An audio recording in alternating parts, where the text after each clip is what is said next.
សួស្តីមួយបាទថ្ងៃនេះមកថតម៉ាស៊ីន Shimano Kaios 150HG ដៃស្ដាំមកស៊េរីឆ្នាំ2021បងប្អូនបាទថ្មីប្រអប់បាទតម្លៃអែមបាទ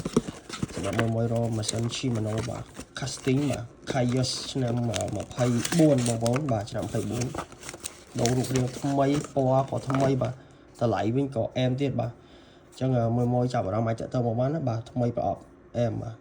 តម្លើងនៅម៉ាឡេស៊ីបាទវល់ជុំវា 7.2 កម្លាំងទាញត្រី5គីឡូទម្ងន់185ក្រាម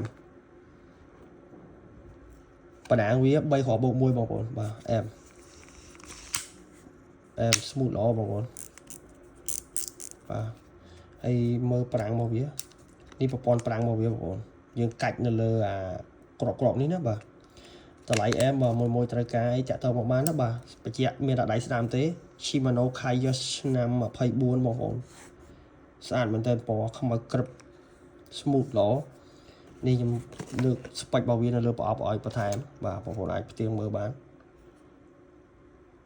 7.2 បាទវល់ជុំលឿនទម្ងន់ទាញ5គីឡូទម្ងន់ម៉ាស៊ីន